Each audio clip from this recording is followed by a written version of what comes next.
que les voy a dar es muy denso y traté de poder ponerlo en 30 minutos. Espero no pasarme de 40, Sender.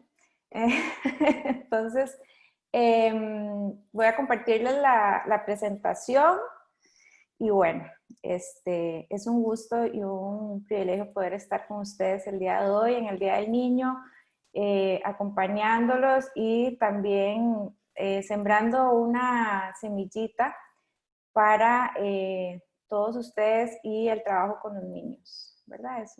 Hoy es dedicado a los profesionales y a los niños que estamos trabajando. Entonces, ahí ven mi pantalla, ¿verdad? Sí, perfecto.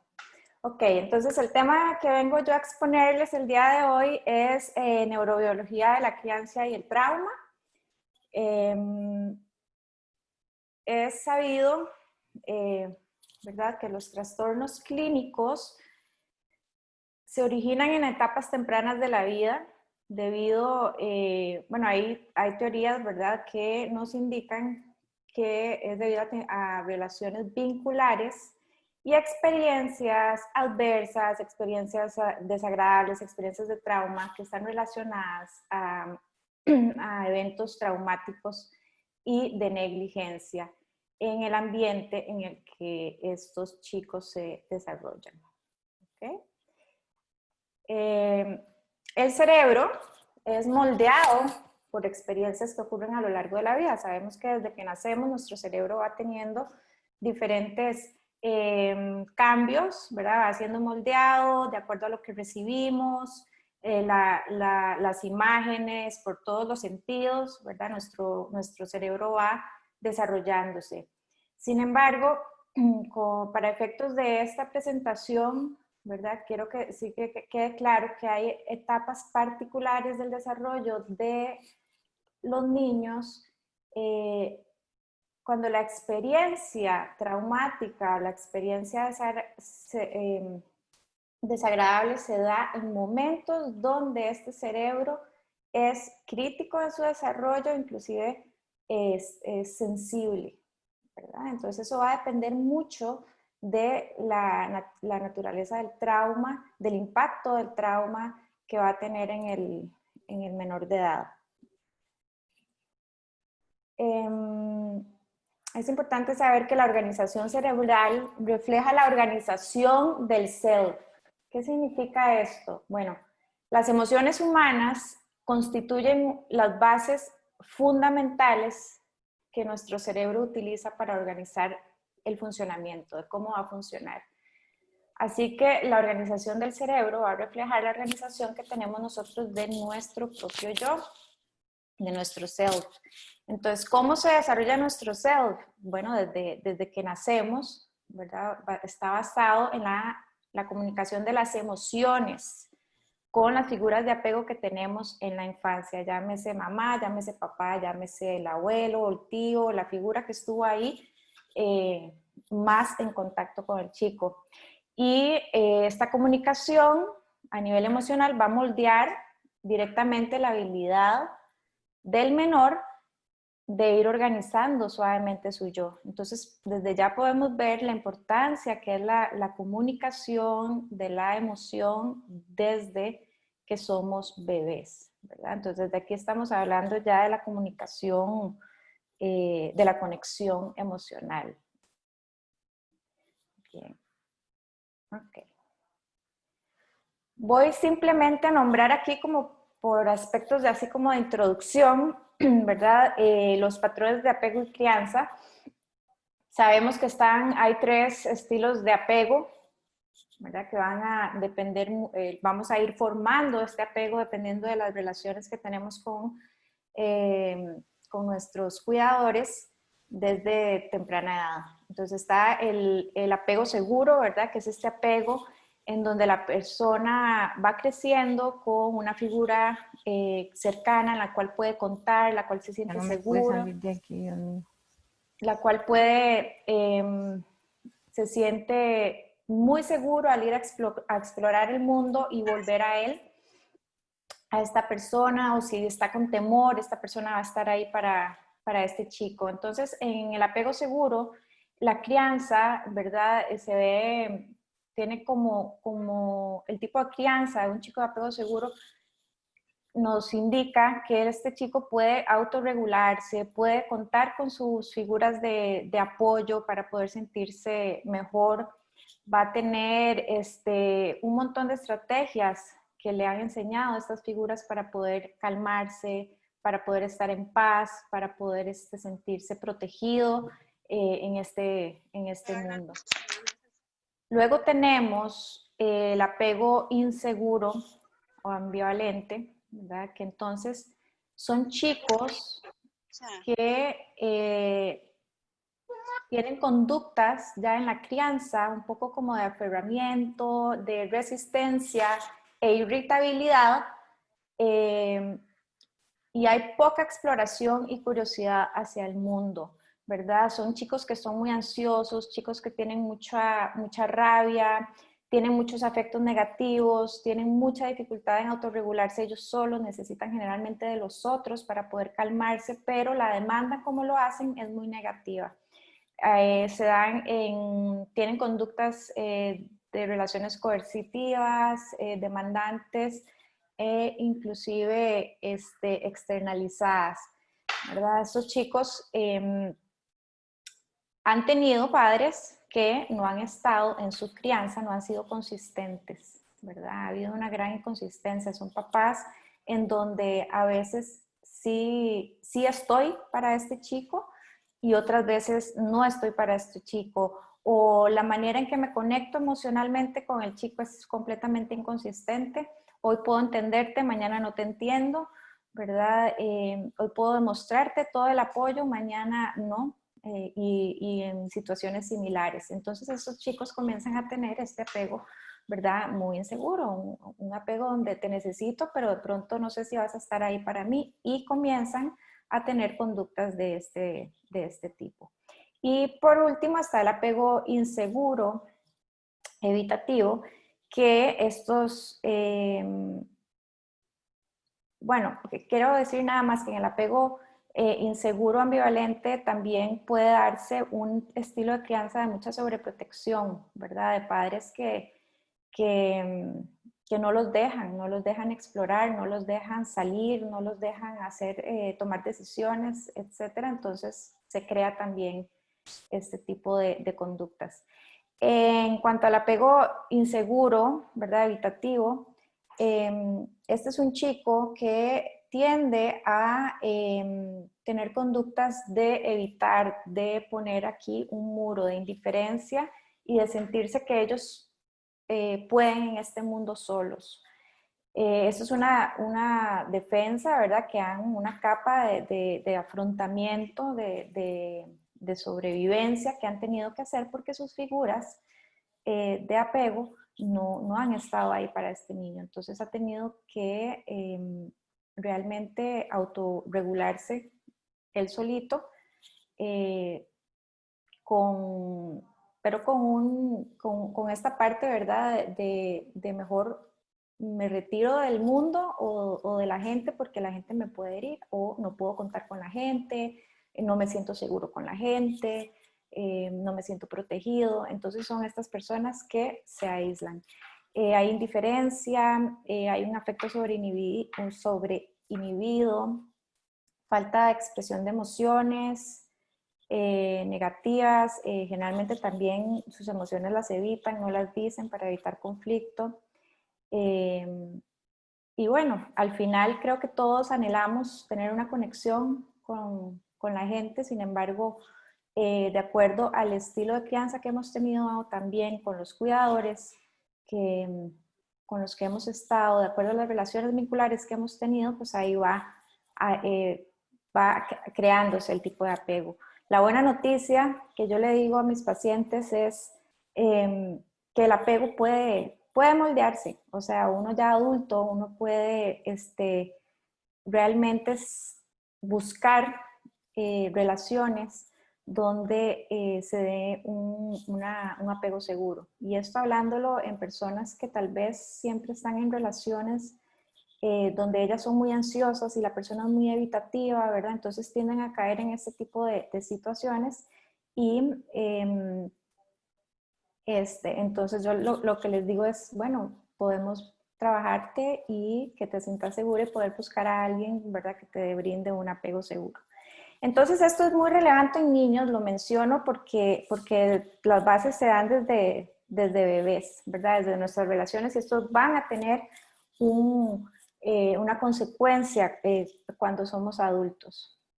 ¿Okay?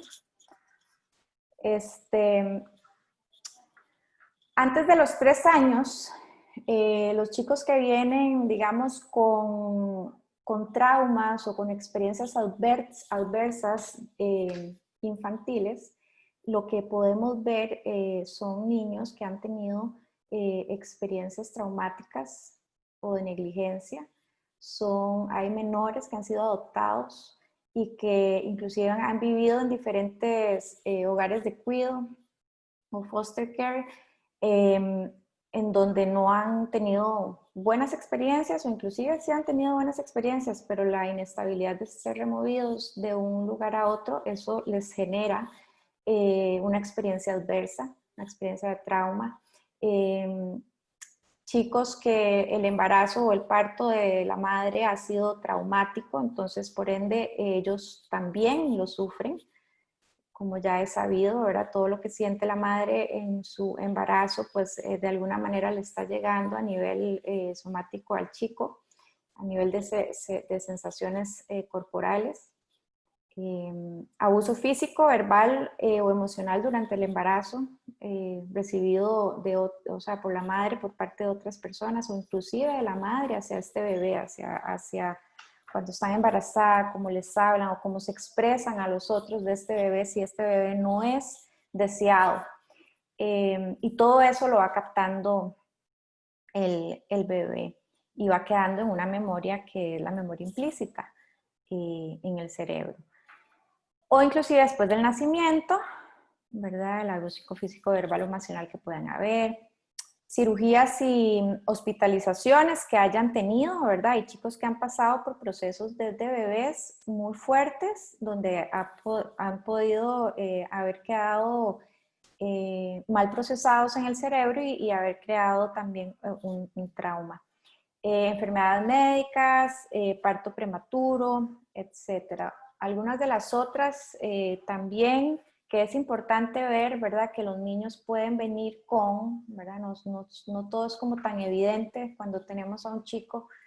Es bueno explorar todo esto en la historia, ¿verdad? A ver si hay un síndrome de alcoholismo fetal donde, ¿verdad? Donde se han visto estudios que evidentemente el niño es perjudicado e inclusive nace con problemas de abstinencia y todo, tiemblan y todo de acuerdo a el alcoholismo que ha tenido la mamá. Problemas de apego, como les mencioné, de apego inseguro, ambivalente, inclusive desorganizado. Desórdenes del sueño, chicos con desórdenes de alimentación, en donde inclusive la negligencia se ve ahí muy marcado, ¿verdad? Donde no les tienen horarios de alimentación, no hay como una rutina, o inclusive la alimentación que les dan no es sana. Problemas de enuresis y encopresis, problemas en habilidades sociales y de comunicación, angustia. Vemos en chicos también antes de los 3 años que pueden estar, han tenido o inclusive están viviendo, los menores de 3 años, ansiedad, que es experimentada como esa huida, ¿verdad? De tanto que me está pasando, tantas situaciones, tantos eventos difíciles por las cuales estoy pasando en mi entorno, ¿verdad? Entonces lo que genera es esta ansiedad que va activando la respuesta de huida, ¿verdad? De realmente querer irse de ahí, pero bueno, son niños y no pueden, no tienen herramientas, no saben qué hacer, entonces se ponen ansiosos, enojo, ¿verdad? Los niños que de pronto entonces ante todas estas situaciones solamente están reactivos con el enojo, que es una manera de luchar, ¿verdad? De luchar de lo que me está pasando necesito hacer algo, necesito que me ayuden, necesito, ¿verdad? Es su manera de expresar. Síntomas disociativos y somáticos, también en chicos, ¿verdad? Chicos donde de pronto se quedan idos viendo la televisión, idos, pero realmente esos chicos no están ni siquiera en la televisión. Uno cree que están viendo tele, pero están completamente idos. Están fantaseando, ¿verdad? O te hablan de historias de la vida que están, o sea, que están teniendo y no es cierto, ¿verdad? Yo me acuerdo, inclusive yo me acuerdo cuando trabajé con hijos de privados de libertad, había un chico que me decía, mi papá está en mi casa, ¿verdad? Y él lo decía como, era una fantasía lo que él tenía, ¿verdad? Y su papá estaba en la cárcel. Pero él estaba en que, y me podía contar y me decía que él iba y que lo dormía en las noches y que le contaba cuentos, etcétera. Entonces, también se puede dar pérdidas de memoria en los chicos, dolores de cabeza, ¿verdad? Por todas estas situaciones, todas estas experiencias adversas que están viviendo. Bien, entonces, teniendo esto a modo introductorio, para empezar a hablar sobre las estructuras, sobre la parte de neurobiología del trauma, yo quisiera, bueno, a poder abordar estas preguntas. ¿Cuáles estructuras del cerebro son afectadas por la exposición del abuso en la niñez? O sea, numerosos estudios nos han demostrado que realmente las experiencias adversas de abuso en la niñez tiene efectos muy importantes a nivel cerebral. También vamos a ver si el tipo de abuso que recibe el niño importa o es o sea, es más o menos impactante en el chico. Si la edad del abuso, ¿verdad? El desarrollo, el momento en que se da el desarrollo cerebral del niño, también importa. Y también cuál es la relación entre el abuso en la niñez, cambios cerebrales y enfermedades mentales. Entonces, traté de hacerles en estos minutos este resumen, aunque hay mucha información, pero bueno, agarré algunos estudios para poder ayudar a enseñar a ejercerlos. Hay un estudio del cuestionario de las experiencias adversas en la infancia, que lo hizo el doctor Vincent Felitti y el doctor Robert Anda, donde comentan y agarran una muestra en donde agarran, digamos, este grupo ¿cómo diría?, de ítems, ¿verdad?, de abuso emocional, de abuso físico, de contenidos, ¿verdad?, abuso emocional, abuso físico, abuso sexual, vivir con un abusador de sustancias, cómo es el vivir con un familiar enfermo mental, con una enfermedad mental, cómo es crecer siendo testigo de una madre que ha sido violentada, tener un miembro del hogar encarcelado, tener una separación parental o divorcio, vivir negligencia emocional, vivir negligencia física y así mucho más. Ellos estudiaron estas 10 formas de abuso en la niñez desde un año hasta los 18 años. El abuso en la niñez es un gran factor de riesgo para los desórdenes psiquiátricos, como cuáles, como desórdenes de control del impulso, ¿verdad? En los niños, abuso de drogas y alcohol, trastornos de personalidad antisocial, trastornos de ansiedad generalizada y fobias, depresión mayor, inicios de toda la parte de identidad disociativa, ¿verdad?, que pudiera tener más adelante el chico, desórdenes psicóticos, el trastorno de estrés postraumático, ¿verdad?, que es muy bien conocido también, y trastornos, el trastorno de personalidad borderline o límite. Entonces, estudiando ellos, estos 10, ¿verdad? Lo que se sabe, encontraron es que hay una relación una relación bastante marcada con el riesgo de que los chicos con experiencias de trauma vayan a tener depresión, van a tener intentos suicidas y vayan a tener este uso de drogas intravenosas. Entonces, este estudio nos da como resultado que realmente entre más experiencias adversas hay un mayor riesgo de enfermedades mentales. Entonces, imagínense, ¿verdad? Niños que pueden tener, o sea, más de 3 o 4 contenidos de esta lista, ¿verdad? Que sean testigos de una mamá que está siendo violentada, que al mismo tiempo también él reciba abuso físico, que este señor sea, o la señora, sea un abusador de sustancias, de alcohol, ¿verdad? Entonces, es mucho. Entonces, entre más riesgo hay de desarrollar enfermedades o trastornos de personalidad.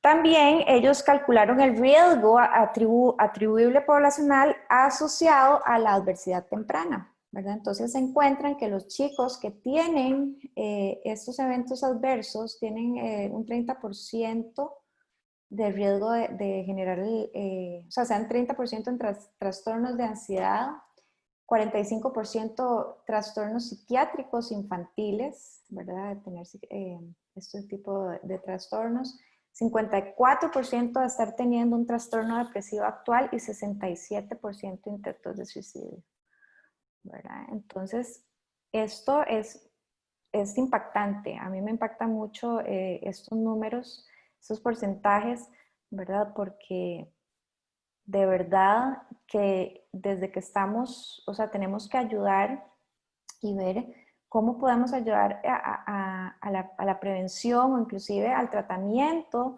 de estos chicos desde pequeñitos, ¿verdad? Porque ya cuando llegan adultos, pues sí, excelente, pero podríamos inclusive, o sea, prevenir que estos chicos tengan que vivir muchos años bajo efectos de las medicinas, por ejemplo, ¿verdad? O sufriendo tanto un trastorno de ansiedad que porque generalmente de chicos que no llegan a tener ayuda hasta que tal vez lo buscan ellos mismos ya cuando son adultos. Entonces, es muy importante poder, la niñez, ¿verdad? Verla desde el inicio, el chico es sumamente importante. También, el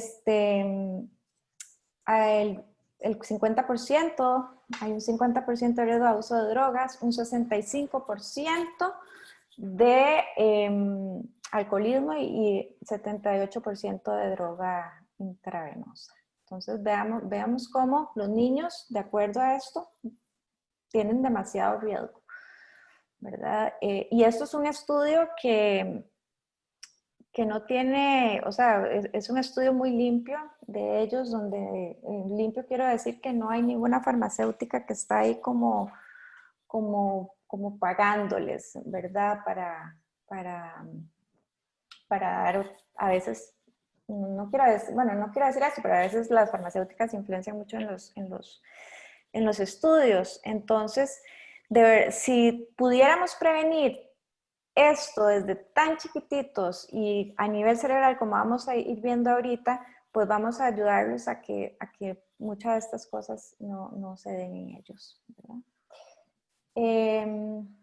Aquí podemos ver el aumento de riesgo de recibir prescripciones, ¿verdad? Hay una probabilidad de 2.1 veces estos chicos reciben ansiolíticos o cuando ya sean adultos, 2.9 veces antidepresivos, 10.3 veces antipsicóticos y 17.3 estabilizadores del ánimo.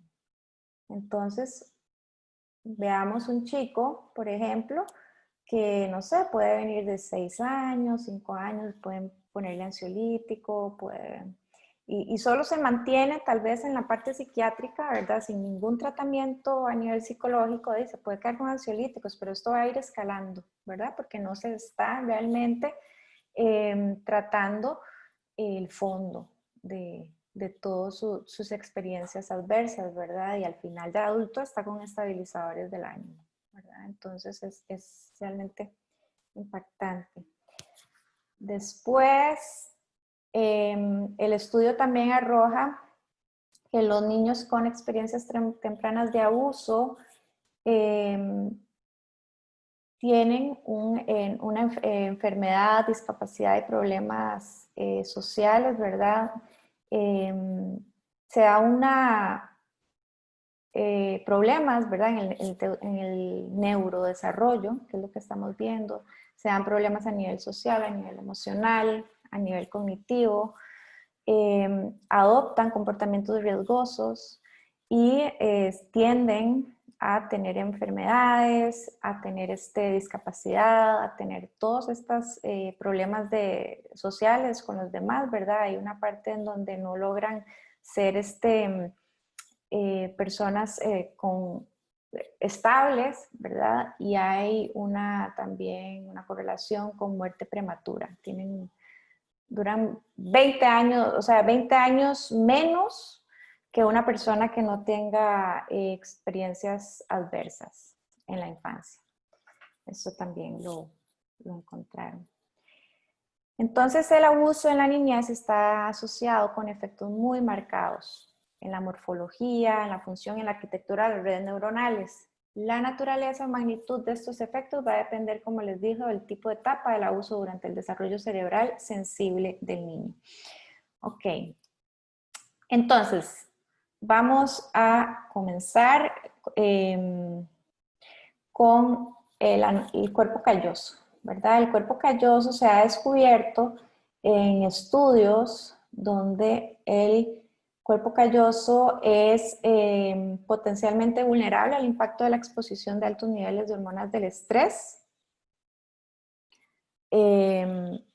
las cuales suprimen las células gliales, las cuales son fundamental para la mielinización, ¿verdad? Digamos que el cuerpo calloso, ¿verdad? Que aquí lo tenemos, ¿verdad? Es toda esta estructura.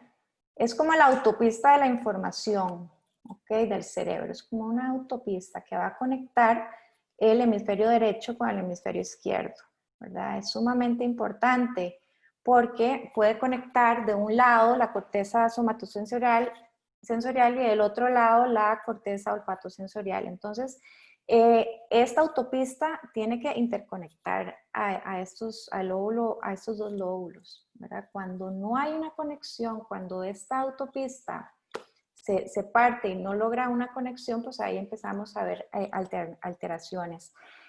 La mielinización, ¿verdad? Que es un proceso que tiene el cuerpo calloso, es la estructura, esta estructura blanca, ¿verdad? Que ven, bueno, aquí está como anaranjada, pero realmente en las neuroimágenes se ven blancas.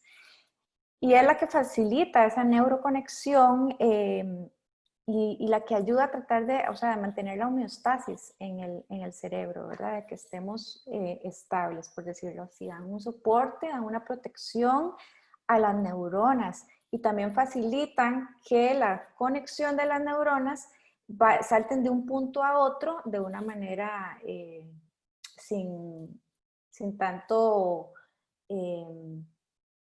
a ver, ella no es eléctrica, sino que logran como que se haga el punto de conexiones, ¿verdad? De las neuronas, entonces son como un puente que facilita ahí a que salte a la otra. Entonces, se ha encontrado que con trauma temprano, ¿verdad? La mielinización se ve vulnerabilizada por estos efectos que crean esos efectos tan adversos en la niñez. ¿Ok? Aquí vemos, entonces, que el cuerpo calloso se divide en 7 estructuras. ¿Ok? Aquí lo vemos, la estructura blanca, ¿verdad? Mielinizada. Esta es como la carretera que une a ambos lóbulos. y aquí, bueno, ya lo vemos más en español de cómo se subdivide. ¿Okay? Esto nos ayuda, bueno, se los puse para poder entender un estudio que ellos hicieron en relación a un estudio de niños hospitalizados en un psiquiátrico, y tenían tres grupos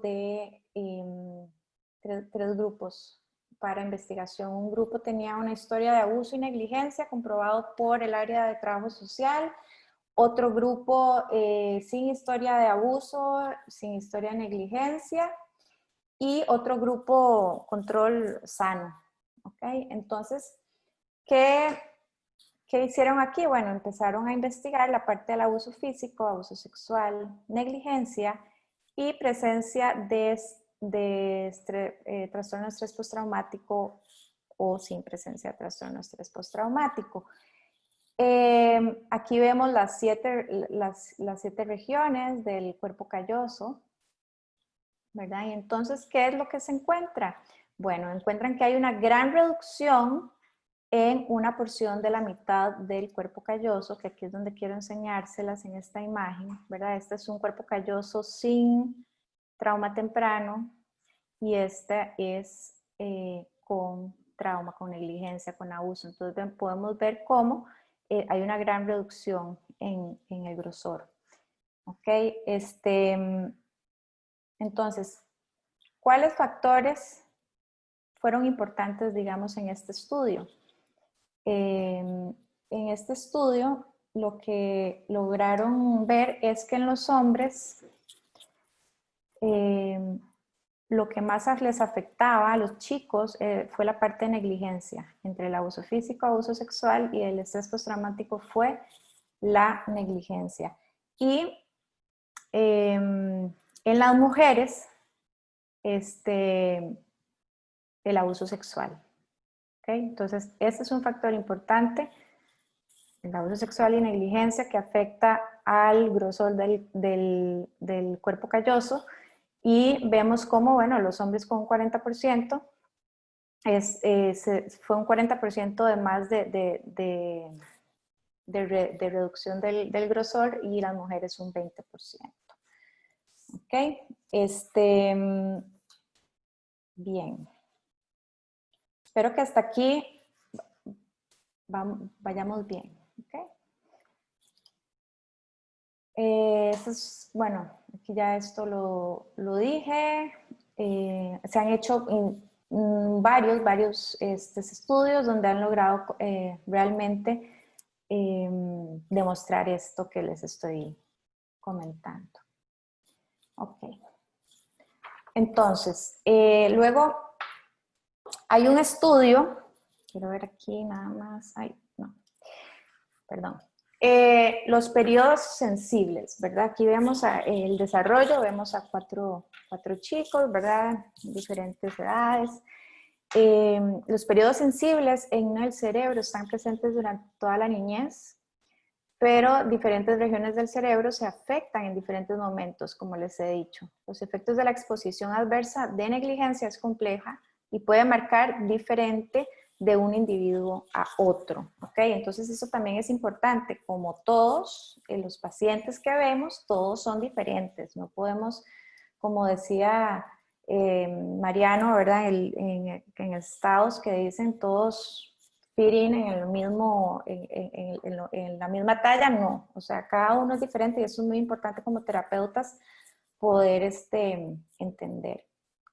El cerebro va a ir procesando la información de acuerdo a nuestras vivencias, a nuestras experiencias, e inclusive de acuerdo a los recursos internos que tengamos y recursos externos. Entonces no podemos esperar que todo el mundo que le pasa esto reaccione de esta manera. No hay causa-efecto, ¿verdad?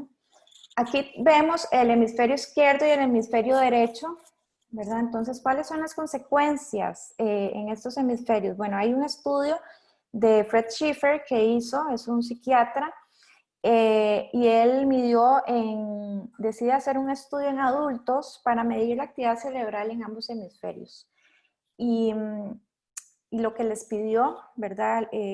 A los grupos, primero había un grupo control, ¿verdad? Sano y otro con historia de abuso, ¿verdad?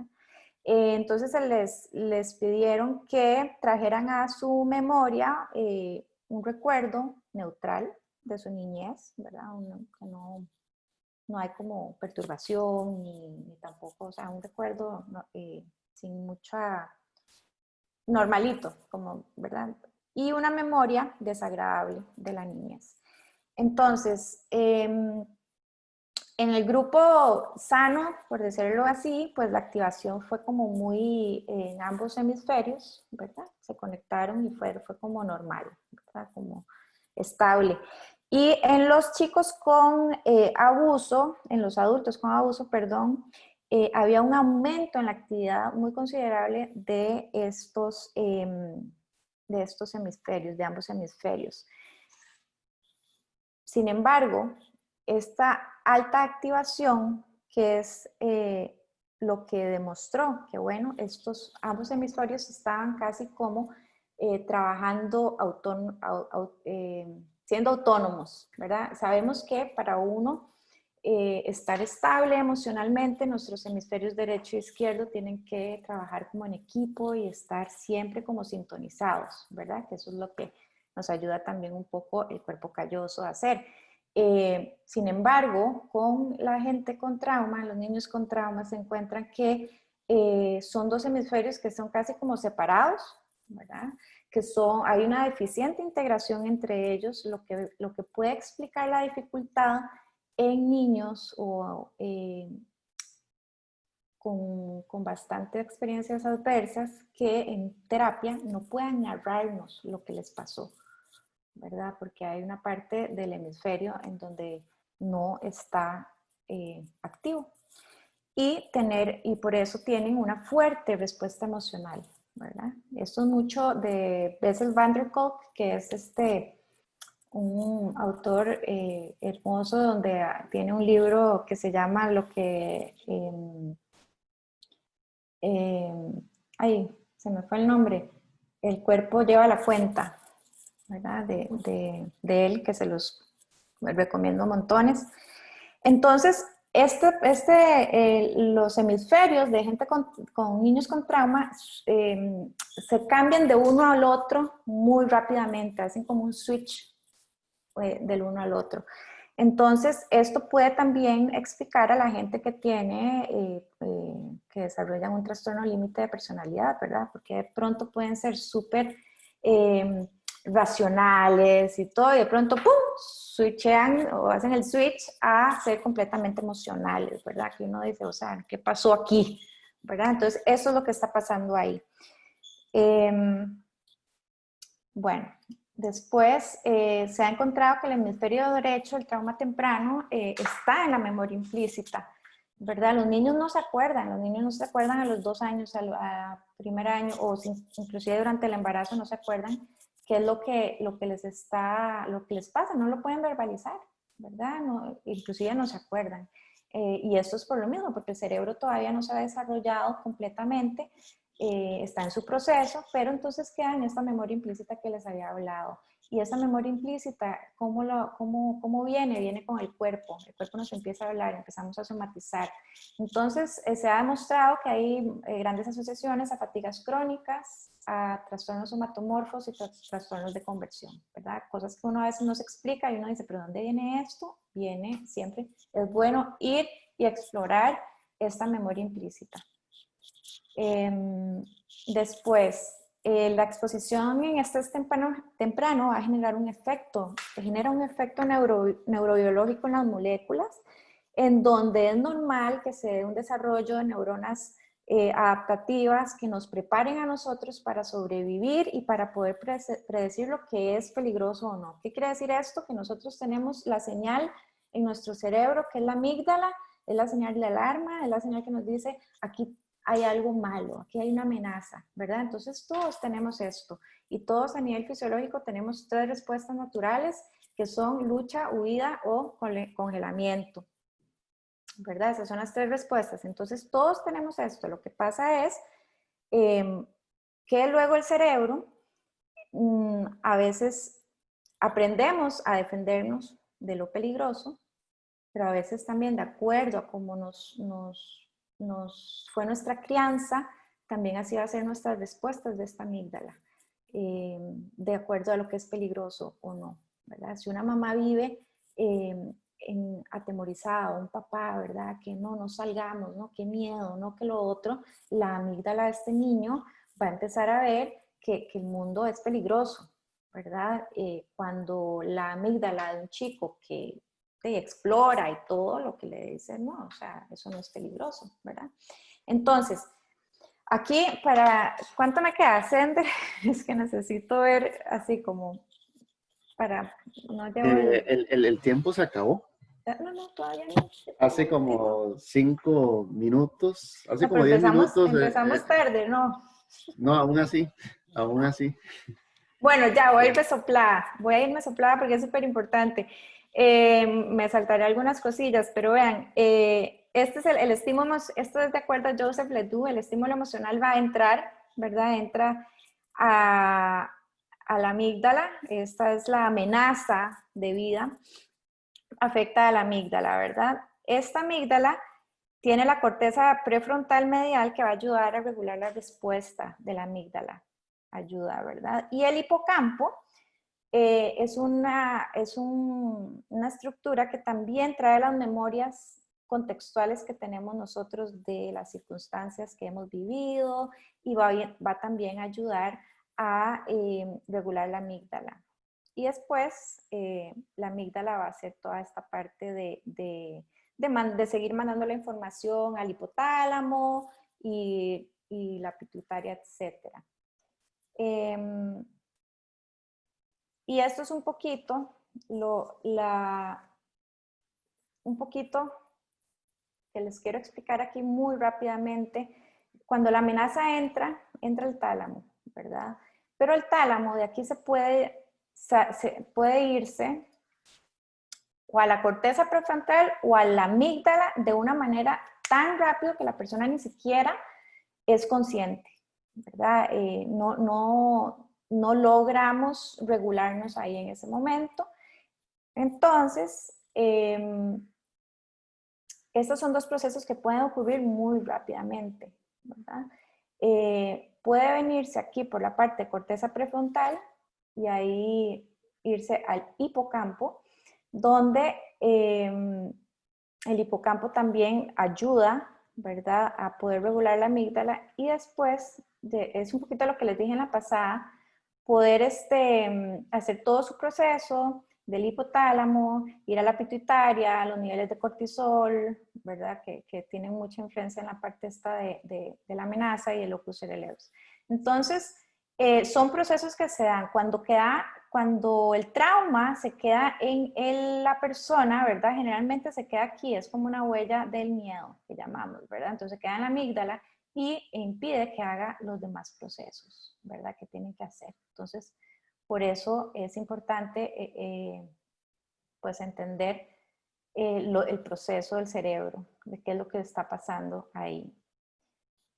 Entonces, en el abuso, la amígdala tiene todo unas células que son receptores del estrés y, como todos sabemos, en el momento en que tenemos una amenaza de la vida, se va a hiperactivar, ¿verdad? Con estas tres respuestas y se aumenta. ¿Qué es lo que pasa? Cuando hay mucho trauma, esta amígdala va a hacer un proceso de hipertrofia persistente neuronal que va a generar síntomas ansiosos. Entonces, casi como que se va a hacer grande esta amígdala, ¿verdad? No es reversible con el tiempo, al menos que haya tratamiento. Entonces, hay tratamientos como el MDR que han demostrado que trabajando el trauma, removiéndolo de ahí, de la amígdala, donde está la persona, esta amígdala logra encogerse, ¿verdad? Se hace más pequeñita. Entonces, los que tienen amígdala grande están siempre ahí como ansiosos e hipervigilantes. Se encuentra también que, ay Dios, va a tener que correr, pero bueno, era importante. Aquí hicieron eso es de acuerdo a un estudio, donde se encuentra que la amígdala derecha Es vulnerable en los traumas si se da a los 10 y 11 años en relación con la izquierda, ¿verdad? No hay una relación en la izquierda, no pasa mucho, pero sí el trauma o los abusos se dan entre los 10 y 11 años del niño, esta amígdala derecha se ve bastante vulnerable.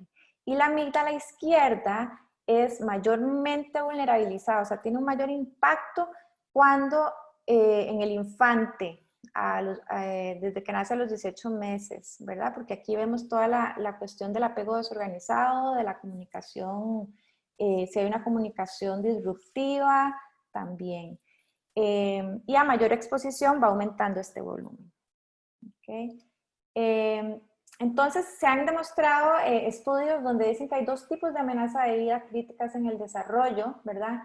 En la infancia, con la amígdala izquierda, a los 18 meses, creo que el mayor miedo o amenaza que tenemos los seres humanos es el rechazo, ¿verdad? Y cuando nacemos es algo que se activa, ¿verdad? Entonces, si experimentamos rechazo, eso no nos gusta, ¿verdad? Y menos negligencia, porque entonces nos hace sentir que no somos parte de.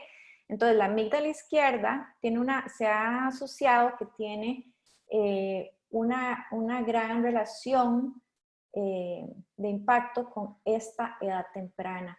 Y se ha dicho también que el hemisferio izquierdo está relacionado, de acuerdo a cómo yo tuve aquí mis relaciones de apego, mis respuestas emocionales van a conllevar a la conexión o no. ¿Qué quiere decir esto? Digamos que la amígdala izquierda es como, tiene como función, o sea, es importante estudiarla desde la niñez, o sea, desde estas relaciones de apego. ¿Ok? Entonces, si mi relación de apego fue súper bien, entonces yo voy a lograr conectar, voy a lograr estar ahí con sentirme seguro, etc. Y si no, entonces voy a tener otras respuestas ya más negativas. La amígdala derecha, en estudios también se ha demostrado que está más que todo relacionada a la socialización en la preadolescencia. Entonces, si yo recibo abuso en la preadolescencia de mis pares o de familiares, la amígdala derecha es la que se ve más perjudicada y está muy relacionado con respuestas emocionales que conllevan a la evitación. Entonces, puede haber un chico que aquí pues estuvo bien, ¿verdad? Y en la preadolescencia empieza el abuso, entonces se empieza a tener conductas de evitación. Y es aquí, esta parte del cerebro donde está afectada, si no hay historia aquí. ¿Okay? Bien, así soplada, el hipocampo, ¿verdad? Se encoge, a diferencia de la amígdala, que la amígdala se hace más grande, ¿verdad? 6 o 7 estudios han demostrado que se encoge mucho en los hombres. Hay un estudio de un doctor que es Carl Anderson, que lo hizo en humanos y se dio cuenta que en el lado izquierdo del hipocampo afecta un 16% a los hombres y a las mujeres afecta un 4%. Y el lado derecho, en los hombres un 11%, se encoge y en mujeres un 2%. Se ha demostrado que en mujeres no hay tanto impacto porque están los niveles de estrógenos, los cuales protegen el cerebro, protegen y no afecta. No afecta, ahí protege la parte cardíaca, la parte de cerebral. Entonces es importante, es un estudio muy, muy bueno y obviamente es afectado hacia el maltrato. Se han reportado anormalidades en el hipocampo en trastorno de estrés postraumático, depresión mayor, esquizofrenia, trastorno bipolar, adicción a las drogas y trastorno límite de la personalidad. En los hombres, este hipocampo se ve afectado cuando hay negligencia física y hay negligencia emocional. Y en las mujeres se afecta, se ve más afectado, estos son de acuerdo a estudios, ¿verdad? El abuso sexual, abuso emocional no verbal, abuso físico y testigo de violencia intrafamiliar, ya sea entre padres y violencia entre hermanos. ¿Okay? Somatosensorial, esta parte del cerebro que es tan importante, ¿verdad? Todos tenemos esto, tenemos varias porciones, la auditiva, visual, la motora. Un estudio de 2 japonesas trataron de ver la naturaleza, si la naturaleza del abuso importa, y agarraron grupos con o sin abuso sexual, grupos con o sin abuso físico, grupos con testigos de violencia intrafamiliar o sin violencia intrafamiliar y abuso verbal o sin abuso verbal. Y lo que descubren es que, bueno, descubren que, o de que esto creo que todos lo sabemos, el abuso verbal deja más huella que la física, el abuso verbal y sexual, más que un golpe, ¿verdad? Más poderoso. Entonces, el abuso verbal parental va a afectar la corteza a nivel de audición. Alguien me está cambiando aquí. De auditiva y el lenguaje. ¿Esto qué significa? Bueno, la parte del lenguaje que hay una parte ahí del área de Broca y Wernicke, ¿verdad? Que es un puente. Y es muy importante en el lenguaje, entonces se ve afectado. Y también, obviamente, por esa afectación hay una disminución verbal y de comprensión.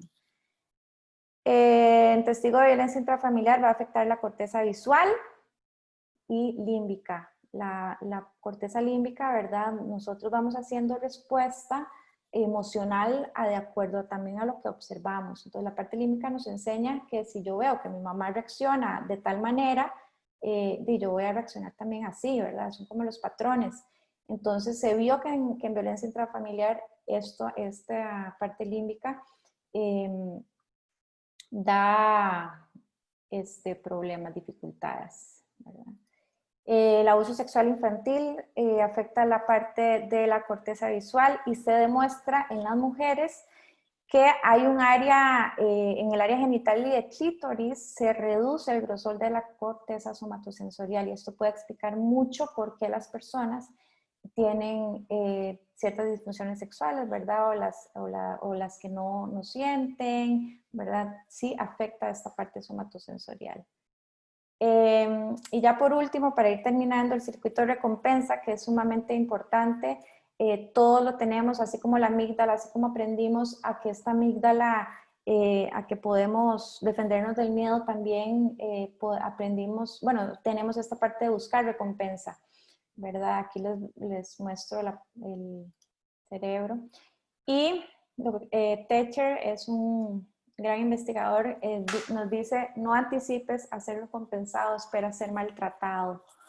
Esto es un poco lo que viven los niños con trauma, ¿verdad? Nunca han tenido experiencias positivas, experiencias agradables, con recompensas positivas, con recompensas de acercamiento, ¿verdad? De conexión, de donde se sientan bien, sino lo que han tenido son recompensas, digamos, de una parte negativa. Eso es todo un estudio, no voy a entrar, iba a súper explicárselo lindísimo, pero bueno, no puedo entrar, pero bueno, la parte negativa, entonces, es esta parte que de lo que hablábamos, de la parte de apego, entonces eso es la parte que evita. ¿Y qué ocurre? Que el cerebro, ¿verdad? Encuentra lograr activar ese sistema de recompensa con lo negativo. Y ahí es donde entonces se conectan con drogas, alcohol, pornografía, adicciones, etcétera. ¿Ok? Y creo que parte de todo esto, de este súper resumen rapidísimo, nuestra misión es conocer y entender las bases biológicas de la enfermedad mental y descubrir y desarrollar prevención, adelantarnos, poder abordar estos trastornos, ¿verdad? Si me llega un chico con una conducta posicionista desafiante, o sea, yo tengo que ver la parte del trauma, la parte de si hay trauma, qué es lo que ha pasado con este chico, cómo entender sus bases biológicas para poder ayudarle a prevenir un montón de cosas en el futuro, ¿verdad? Inclusive que no desarrolle un trastorno antisocial. Entonces, creo que eso es lo, lo más importante, ¿verdad? Que seamos como profesionales que realmente le demos también la importancia a este órgano tan importante que tenemos, que es el cerebro, y lo analicemos y demos también a los pacientes esta educación, psicoeducación, de lo importante que es también el cerebro y poder cuidarlo. Muchas gracias. Bueno, Janet, muchísimas gracias. Perdón por el tiempo, pero bueno. El tema Traté. neurobiológico siempre nos representa desafíos y son diferentes perspectivas que están preparadas para el día de hoy, ¿verdad? ¿Qué es lo que pretendíamos con esta jornada? Hay un montón de preguntas, pero de verdad estamos un poquito complicados con el tiempo. Yo creo que no las vamos a poder plantear ni contestar. Hay un canal de YouTube donde se habla mucho de estos temas, que es el de Alianza Global EMR Infanto Juvenil. Hay un montón de ponencias de expertos latinoamericanos y fuera de Latinoamérica sobre esta temática. Hay muchas horas de trabajo ahí, entonces se puede ampliar. Janet también tiene ahí algunas exposiciones. Y espero me disculpen el tema de las preguntas, porque la jornada es larga, de veras que es una jornada larga. Vamos a descansar 5 minutos, en mi reloj son las 10:18, volvemos a las 10:23, tomamos agua, vamos al baño, vemos celulares, etc. Y nos vemos en 5 minutos con la ponencia de disociación con